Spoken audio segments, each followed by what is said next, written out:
But these were in an area of Philadelphia that was close to a gentrifying area. And we developed a strategy that we call buy on the line, move the line. Okay. And that line exists in virtually every city in America. Where on one side of the line, you've got a hot neighborhood, you've got coffee shops and expensive cars. And on the other side of the line, you're in the hood. Are you looking to achieve massive success in your life without dealing with costly investment nightmares? If yes, then this is the podcast for you. Here, we provide engineers and busy professionals all the secrets and strategies to create multiple streams of income, build generational wealth, and live a meaningful life by design. Here's your host, Ted Patel. Hey everyone, this is Ted Patel, and welcome to this week's edition of Decoding Cashflow Podcast. Our today's guest is Victor Menasce. Victor serves as the president of Ottawa Real Estate Investment Organization and is a senior partner at Y Street Capital.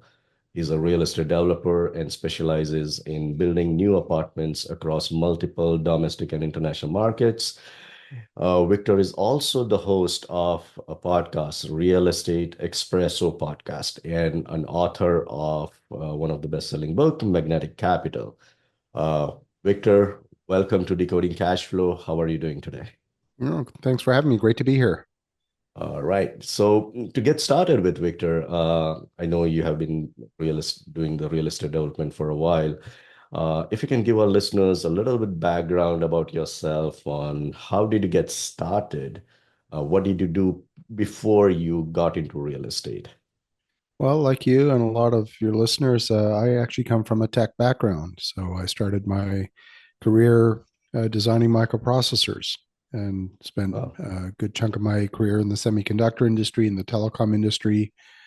Had all kinds of different roles rising through the ranks of both public and private companies. Ended up being part of the management team that acquired division of IBM. Their embedded microprocessor division, ran that division. I was both the VP of engineering and chief technical officer. And the tech industry was a wonderful place to learn. Did 5 different mergers and acquisitions, 1 IPO. So gained a lot of business development experience along the way. And it was about 2009. We were building a new cellular network in Japan with the number 4 carrier in Japan at the time. And I was on my 18th trip to Tokyo in a year and a half.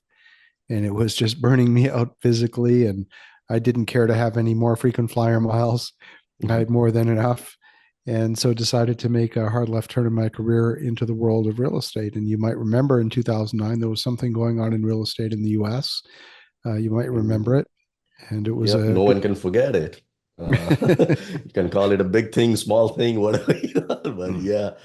So it was a good time to pivot into that industry and to be playing offense. It was a terrible time to be playing defense if you were already entrenched in the industry, but it was a good time to start. Okay. And the thing is, your story being a engineer, right? Working with the chip industry. I started my career also with the chip industry. I worked for Philips Semiconductors as after my graduation. So being an engineer, transition to real estate after some time. So it does resonate with me also. Mm-hmm. All right. So what was the pivotal moment, right? Of course, you said you were burned out, but why real estate? What attracted you into real estate? It was when I looked at what was happening in the tech industry, especially in semiconductors. It's a very difficult business. I mean, if I said to you that the minimum I need to design a new chip is $50 million, and maybe in 4 years I'll get you your money back, and maybe in year 5 I'll make you a profit. Are you lining up for that investment? Like most people would not. But yet that is the reality of the business. And unless you have the depth of pockets of an Intel or a Samsung or someone like that, it's just really difficult to make a go of it in the business. And even companies, the poster child example for me at the time was a company called, it was a company that actually invented the first single chip GPS solution. And it was an Israeli company, and they went public on the NASDAQ, and they ended up being victim to an announcement from Intel, where Intel said, we're going to integrate the GPS function into the notebook chipset for the PC. And that killed the company overnight. They ended up going private with an enterprise value of $127 million, $180 million, and they had $227 million in the bank. So their enterprise value is negative. They have more cash than their enterprise value. And I said, well, if even they couldn't survive a couple of generations, even though they had already, they'd hit the ball out of the park, they won the lottery, they went public, they still couldn't survive as a medium-sized company. So it was just too difficult. And I said, well, what other industries could you go in where it's not a monopoly or duopoly or something like that, where there's still opportunity to have an impact, create some wealth in the world? And real estate just kept coming up over and over again as a place to do that. So that was an easy decision. And when you started in real estate, did you start it as a real estate developer? What was your, path? Well, at the time you could buy things for far below construction costs, so it didn't make sense to build. So started buying distressed properties. I made a lot of mistakes back then. I read a lot of the same books that everybody's read. I read a Little Purple Book and many others, and started at the bottom of the industry because so much of the teaching was focused on rookie investors, where the focus is on the technical aspects of real estate, which quite frankly can be taught in a few hours. What most people don't have is the basics of business and how to run a business and scale a business and how to raise capital and all those things, which, by the way, I had from my previous career. And so I wasted a lot of time not leveraging my skills, thinking that I had to start from the bottom of the industry, and then realize, well, wait a minute, this is nuts. Why am I flipping houses? This doesn't make any sense at all.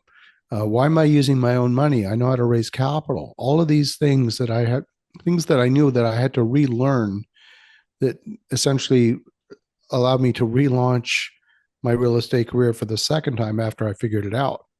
Mm-hmm.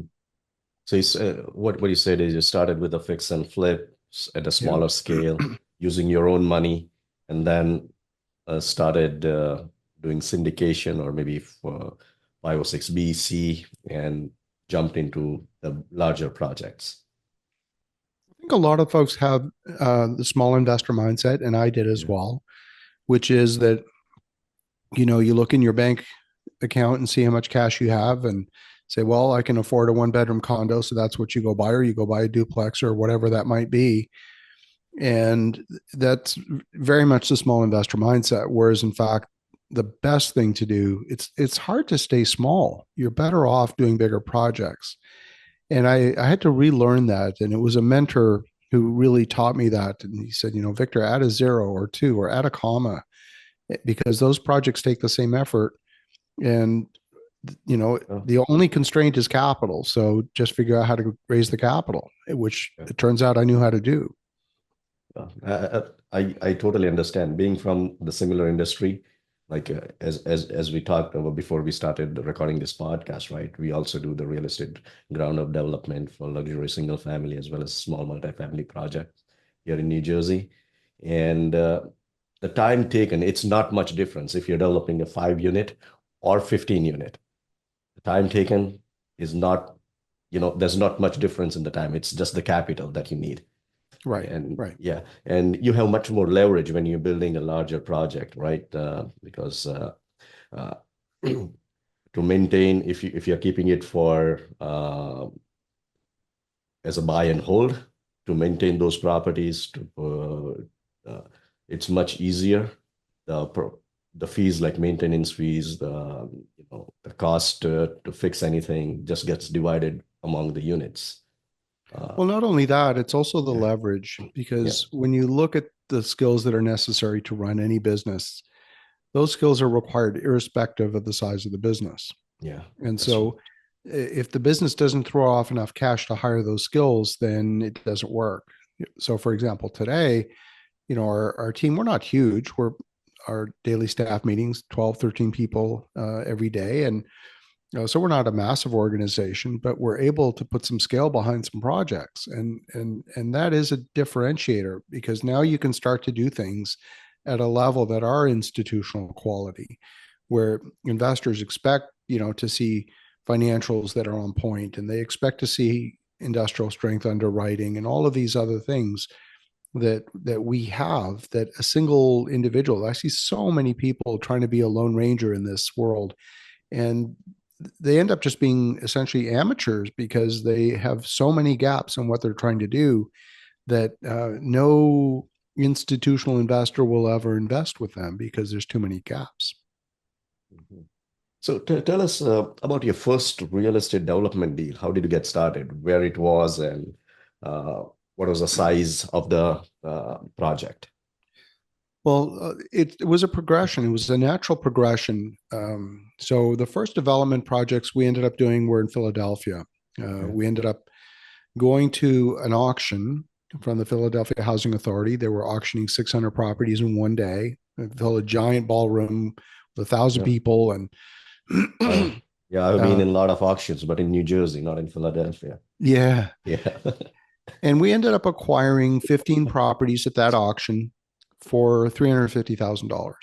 And there were a few that we wanted and a few that we had said, these are not really worth anything. And so we assigned a nominal value out of the package of like $6,000 a lot.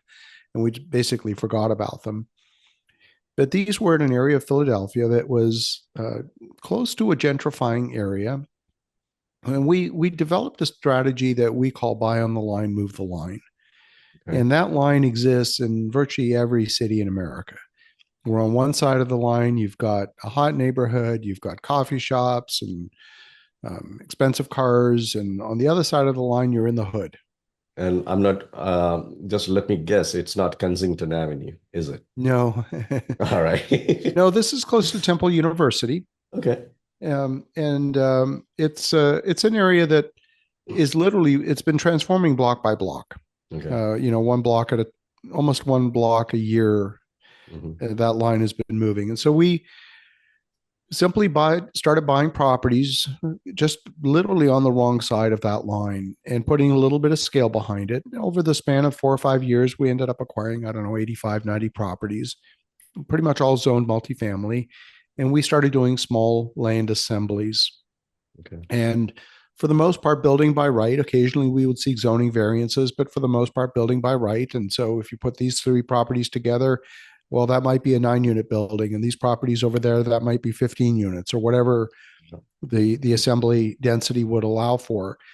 And we were able to build, a pretty decent construction costs. And of course, because you're buying on the wrong side of the line, you're buying at a fairly deep discount, and there are no comps in the hood for new product. The comps are a block away in the hot gentrified neighborhood next door. So the thesis was that we would get maybe 90, 95 cents on the dollar in terms of appraised value. And we did almost better than that. So it just turned out to be a really, really strong value add process. And that is really what launched me and the rest of the team into a career in development. And we did it progressively.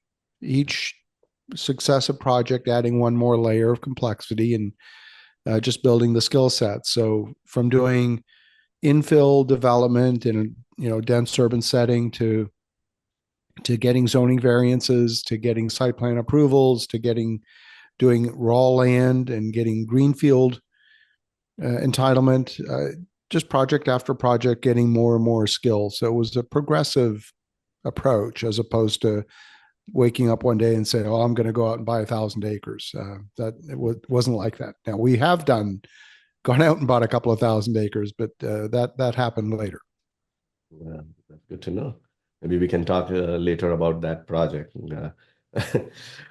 because we would be also interested in doing buying up the land and just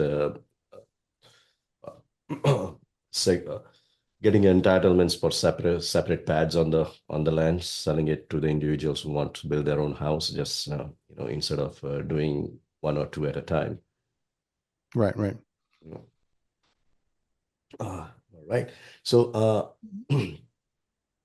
Now, because whatever you said, right? It also, as I said, we some of the things that we also do, like combining the lots together, which gives us a different entitlements, like in especially let's say in Hudson or Bergen County in Jersey City, uh,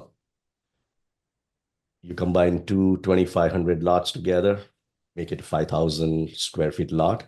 You can build in certain areas. You can go from two storage to four storage, which increases, the number of units you can have in the combined lot rather than having it separately. Right. Yeah. Right. And, for us, today, a lot of our land development is based on figuring out what is the highest and best use for the land. I'll give you a couple of simple examples. So we just recently completed a project in a suburb of Salt Lake City called Brigham City. You might have heard of the inland port, or maybe you haven't. If you think back to the days during the pandemic, there was a lot of congestion in the port of Long Beach and the port of Los Angeles because those ports are land constrained. Well, the new process involves an inland port. So what is that? Container comes off a ship, it goes immediately on a rail car, and it gets shipped to Utah. And that's where the port is, where there's literally tens of thousands of acres. And the inland port is spread across 5 different locations, one in the Salt Flats north of Salt Lake, one in Provo, one in Brigham City. I forget where the other 2 are. And so we're just recently completed a project that's a 21-acre project right off the Interstate 15 interchange across the street from a Walmart supercenter. And that site will have a Marriott hotel, some flex multi-tenant industrial, 120 apartments, 49 townhouses, and 2 restaurant pads. So nice little land development project. Mm-hmm. We bought the land for under $2 million, and at $10 a square foot should net something in the range of about 7.4. So reasonable value add, just entitling the land over the span of about 16 months. It's a nice little project. And it's fairly representative of the types of projects that we do. That's great. So like what are the other strategies that you use for, to get the highest and best use of this land? This is one of them, you said, right? In the multifamilies or any other sector, what are the other things that you see? Or, if you have any thumb rule to identify. I look at from this maybe comes from the tech background, having done a lot of product design. I literally view the world through the lens of being a product designer, where we're designing a specific product for a specific customer, and you really need to understand what that customer needs. So if we're in an infill setting in a hot area in the city, then, well, who's going to be the client? If we're building an apartment building and it's rental apartments, who's going to live there? Is this for students? Is it for people that are downsizing from detached homes? Those are very different products. Yeah. What's the amenities package that's going to be required? What's the price point? It all comes down to viewing the world through that lens of supply and demand. And I treat that almost like a law of physics. It's like gravity. If you violate the laws of supply and demand, you could fall down and get hurt. And I really view it that way. Now, it's not just supply and demand, it's supply and demand and ability to pay. It's all of those, because there might be demand. Let's say there's demand for affordable housing, but if you can't really build enough housing at that price point, it doesn't matter. It doesn't work. Yeah. So there has to be the ability to pay combined with the laws of supply and demand. And we see a lot of markets today where, in fact, markets are oversupplied. Where you are, or close to where you are. If I look at Newark, New Jersey, last year, there were 11,000 apartment completions in Newark. And currently in construction, I think there's close to 30,000 new apartments under construction in Newark. Newark area is growing pretty fast. It has been changing rapidly. Yeah, and a lot of those apartments are being built in what I consider to be industrial wastelands, mm-hmm. where there's no sense of community. It's just you have to drive through abandoned industrial sites in order to get to your brand new gleaming apartment. And to me, that doesn't make sense because I asked the question, well, which customer was that designed for? It just felt like the thesis was, well, the area is growing and there's need for housing, so we're going to build it here because that's where we could find land. And for me, that's not strong enough, right? It's got to be a much more specific product design. So if we're building senior housing, who's it for? Is it a memory care facility? Okay, who's it for? It's really getting much more specific into the product design aspect. And for me, that's how you differentiate. That's how you get a product that's going to be winning in the market. You're very clear on what the story is behind that particular product. Right. Now, you said you have a group of 10 to 15 people in the company, right? So what are you mainly focused on? Are you into investor relationship, acquisitions, or what part do you fit in? So I'm a senior partner in the company, and I'm involved in a lot of different aspects. I provide obviously leadership for the whole organization, and I would say that I get involved in helping train people within the team. I'm involved in almost a quality assurance type function, making sure the right things are happening in the organization. I have responsibility for a few projects. We have 9 projects underway, so we have several project managers involved across the breadth of what we're doing. And then, of course, we also have a consulting division, so we also do some third party development management for other firms that may own some land, but they don't necessarily have an in-house development team. So we provide that as a service, and we have several hundred units of new apartments under construction for some of those clients as well. And so I oversee, essentially all of that, but there are specialists in the company. We have someone who's in investor relations. We have a lead underwriter. We've got, folks that are each specialists in their given area. And these multifamily properties, do you just sell it or you keep it for the long term? These are built to hold. Because at the end of the day, there's many different ways to exit a project. If you create enough value, then there should be an opportunity to get at least an interim exit with a refinance, which of course is not a taxable event. And of course, with the growth in rent, even if you're in an inflationary environment, rent will always grow a little faster than your expenses. So your profit margins tend to grow over time. And then if you've refinanced and pulled some chips off the table, but still have a responsible debt to equity ratio, now you're approaching something close to infinite return. What are you going to buy to replace that that's going to be better? So why would you sell and trigger a taxable event? That doesn't make sense. Unless you can do a 1031. But you can't do a 1031 into a new construction. So that's the other catch. Yeah. Right. Exactly. Right. So, I know you're an author of Magnetic Capital. Can you just elaborate what that book covers? This was a little bit of the journey of rediscovering the principles of raising capital, because I had raised a lot of money in the tech industry. As I mentioned, did 5 M&A deals and 1 IPO, and I learned how to raise money. And it turns out it's way easier to raise money to buy a piece of real estate than to raise a bunch of money for an idea in a market that's not yet developed. So when you put it in those terms, it almost becomes obvious that raising money in the tech industry is really hard, and it is. But I found that there were 5 principles. And when I rediscovered what it took to raise money in real estate, I was like, oh, this is exactly the same as it was in the tech industry, only easier.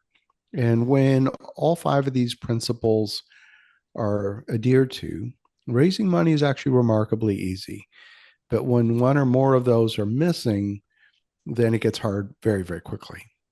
So briefly, the 5 principles are: number 1, you've got to have a relationship with the money. If you don't have, as the sponsor of the deal, people are not going to part with hundreds of thousands or millions of dollars of their life savings with someone they don't know. And when you say it that way, it intuitively makes sense. So it really starts with relationship. And I'm not talking about networking and going out and collecting, the maximum number of business cards. That's very utilitarian. It's developing genuine relationship, number one. Number two is trust. And this is a psychological contract that has a lot of layers to it. It's not just, are you dealing with an honest person? It's, can I trust you to put together a good plan? Can I trust you to execute the plan? Can I trust you to hire the right people? Can I trust you to communicate in an open and transparent way? Can I trust you with my money? And on and on and on. And if any one of those are missing, it chips away at that trust. And then number three is, what's your track record? What are your results? Show me that you know how to be successful. That's maybe another layer of trust, but track record is vitally important. Now, for folks that are getting started, they might be thinking, well, how am I going to raise money if I don't have a track record? And how am I going to get a track record if I can't raise any money? I'm stuck. It's a circular argument. Well, that might be true, but that's Lone Ranger thinking, because this is not like your third grade math test where if you collaborate with your partner across the aisle, you're cheating. Real estate is a team sport. Yep. And if you don't have that track record, well, then align yourself with someone who does. Exactly. And I've done this throughout my entire career, even in the tech industry. I always recruited people that were more experienced, had more brand name recognition than I did, to be partners with me in a project.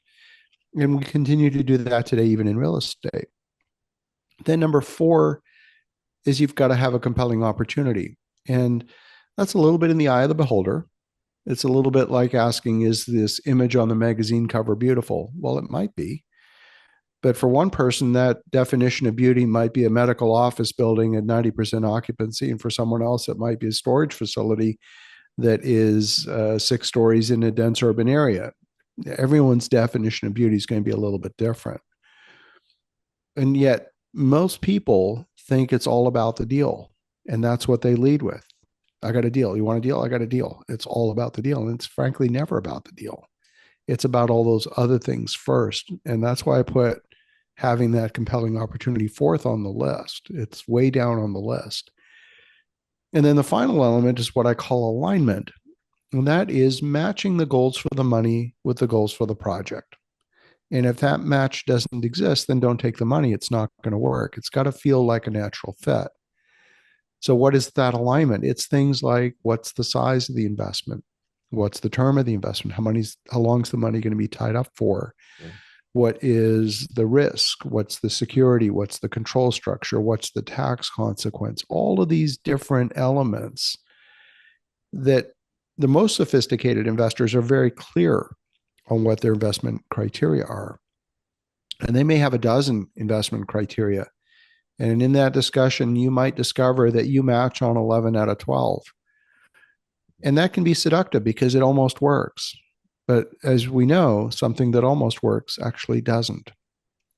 So you can end up wasting a lot of time, both yours and your potential investor's time, on something that actually doesn't quite fit. So a lot of the conversation tends to focus on, what's the fit? Is this a fit or is it not a fit? And not trying to force the fit. So when you have all 5 of those principles, raising money is dramatically easy. So as you said, right, every investor has a different criteria. Right. And I've seen like most of the investors, right, they want the cash flow beginning immediately, like within next 2, 3, 4 months. Most of the investment, right? How do you convince those investors to invest in the real estate development project? Because there's no cash flow until, the completion of the project. I think people have different criteria depending on where they are. So for example, someone that is looking to invest retirement funds, they don't need the money now. They want it to grow. So they may have a 5 or 10-year horizon for that particular investment. That's more patient capital. Some people that are looking to replace their income, yeah, they want the cash flow today, but that's because they're looking to replace their employment income, perhaps. If you're dealing with high net worth or ultra high net worth individuals, they are looking for a secure place to park their capital because they know that the bank is a place simply to erode the value of their money. And where are they going to put it? Where, combined with a safe investment in an inflation hedge, the benefit of inflation goes to the equity side of the equation. Because let's not forget, of course, values do go up, or they can go up. They don't have to, but they often do simply through the magic of inflation. Now, for most people, they think of inflation as a negative thing, and it can be. It has the effect of wiping out purchasing power for those on fixed income, has the effect of wiping out savings, but also has the effect of wiping out debt. So if you know that, how would you organize your affairs so that you come out on the winning side of that equation? Well, it's by investing in hard assets that generate income. And you can, over time, get a multiplier on your equity simply by virtue of being in the right assets over the right time period. Yeah, of course. Like as you mentioned, right? In addition to that, the real estate development projects, even though there is no cash flow every monthly or quarterly cash flow, you get a very high return at the end of the project for sure. If you disposition it, or if you keep it, buy and hold it, then also the cash flow, the percentage of cash flow or IRR is much higher than the regular, projects which are not built to rent. Exactly. And there's many different ways, there's many different asset classes. We have some projects that have a shorter time horizon to cash flow and others that are longer. I mean, if I think about our longest time horizon, I mentioned a project we're doing that's just under 1,800 acres. This is going to be a large master plan community on the edge of Colorado Springs. That's probably a 15 to 20 year project. Now, some of the initial land sales will return capital. And then after that, additional dispositions will be, pure profit. But at the outset, there is no cash flow because there's no revenue. We're really working to get those 1,800 acres entitled and multiply the land value from 23 cents a square foot, which is what we bought it for, to maybe $4 to $5 a square foot, which is what it would rightfully be worth once annexed and entitled into the city. But when you do the math on 77 million square feet, it's a pretty good number. Pretty good number. All right. Victor, loving the conversation, but wanted to switch to the final round of questions. Are you ready? Sure. Okay. Is there anything else before we switch on? Is there anything that you like to tell to our audience? One of the things that we love to do is to connect with folks. As you mentioned, I host a daily podcast 7 days a week, the Real Estate Espresso Podcast, now coming up on 2,400 episodes. I've been doing this a little while. Wow. And so we speak to a sophisticated audience, and the show's doing great. So love to engage with your listeners if that's a fit. The shows on the weekday are literally just 5 minutes. It is literally your morning shot of espresso coffee. And then the weekend edition are interviews with notable people from the world of investing. So I'd love to have you as a listener. Real Estate Espresso Podcast, like the Italian coffee. So I'm sure some of our listeners will love to listen to your podcast. All right. So moving on to the final round, Victor, what is the one book that you'll recommend which had the most impact on your life or on your business? There are so many. I could almost go through a dozen. And in fact, one of the things that I do on the podcast is I actually review a book of the month. So every month, I bring forward a book that has to meet a simple criteria. It has to be impactful enough to either change your life or your perspective on the world. And so I've come across so many. I'll mention one because you asked for one. I would say that's Principles by Ray Dalio. Let's give a maybe you can give it a second one also. Okay. Principles by Ray Dalio is terrific. We use a book called Traction to actually run our business. Do you know Whitman? Yep, absolutely. We use that book. I love E-Myth by Michael Gerber as a business 101 book for someone who is really looking to make that transition from being a technician in the business to a business owner. That's a really great book for making that transition and starting to think like a business owner as opposed to a technician. Yep, those are really good reads. Sure. Uh, our listeners will also take that into put them on the list if they haven't read them. Right on. What are your main source of information to learn and grow? I have so many. Part of the product of um, publishing a daily podcast 7 days a week means that I have to have a voracious appetite for information. Sometimes that's evergreen information where something is going to be fairly timeless. Oftentimes it is something that is more time-based. For example, if the Federal Reserve makes an announcement, I'm going to be reporting on that the very next day. So I have many, many, many different sources. I tend to follow folks that are thought leaders.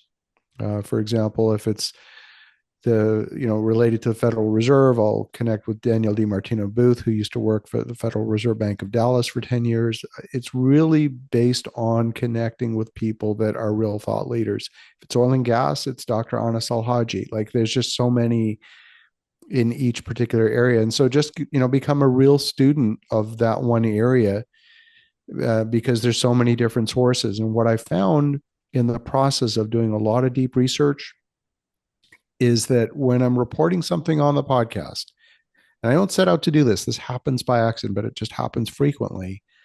I will report on something and then I'll see it 3 to 6 weeks later in the Wall Street Journal. And it just seems to happen over and over again. And I'm not doing anything particularly magical. I'm just paying really close attention to what's happening in the marketplace. So just go to some of the major brokerages. Fannie Mae's research division under Dr. Doug Duncan has some of the best research out there. Look at their research papers. There's a lot of information out there. Just do some digging. I know it's a little bit more general answer than you were hoping for, but that's honestly how I do it. Yeah. All right. What is the best business or investment advice that you like to give to our listeners? A lot of people think that what they need is more knowledge. And so they go take a course and they say, great, I've taken the course, I've got the knowledge, I'm all set. But if what you needed was more knowledge, then anyone with access to Google should be a billionaire. And so clearly that's not the ticket. Sure. And then you've got the mindset folks out there that say, well, you've got limiting beliefs or whatever it might be, or you need greater emotional fortitude. You're messed up in the head or whatever it might be. So the mindset folks are out there. And if that were, by the way, that's helpful. But if that was all you needed, then anyone who's been to a Tony Robbins event should be a billionaire. And so clearly that's not the ticket either. In my experience, what is the game changer is to be immersed in the environment. Where if you want to be an elite, fill in the blank, whatever it is, then hang out with other people that are performing at that level. Why is it that many of the elite figure skaters in the world train out of 2 rinks in Canada? They have ice in Japan. They have ice in Korea. It's because they develop to a higher level being in that environment. So if you want to be an elite developer, hang out with elite developers. If you want to be the greatest gift to self-storage, then hang out with the world experts in self-storage. Whatever it is, immerse yourself in that environment and get out from behind your desk because Google's not going to give you the answer by itself. I can't agree more with you on this one, because I've seen people, they just keep reading books and try to digest all the information, but never takes action. They don't go out. They just hide behind the desk and just wait for the opportunity to land in the lap. It doesn't happen that way. You have to go out, network, be with the right like-minded people, whatever you want to achieve. Yeah, absolutely. All right, Victor, it was a pleasure talking to you. But before we part, what is the best way for our listeners to get in touch with you? The best way, again, love to have you as a listener for the Real Estate Espresso podcast. It's on 20 different platforms out there. So wherever you listen to podcasts, you're sure to find the show. The website is victorjm.com. That's victorjm.com. And you can email me directly at victor@victorjm.com. Okay, awesome. Thanks a lot. Thanks for taking out some time and being on the show. Thanks so much. Thanks for listening to Decoding Cash Flow, brought to you by Aster Capital. If you found value in this episode, then please share it with someone who you think could benefit from it. And make sure to act on what you've learned. If you want Ted Patel to personally help you reach your goals, then feel free to set up a one-on-one call with him. Also, visit us at astercapital.com for more free resources. Content of this podcast is for informational purposes only. As always, please consult your own advisor before making any investment decisions or setting a course of action. Thanks again for joining us on this episode of Decoding Cash Flow, and we'll catch you in the next episode.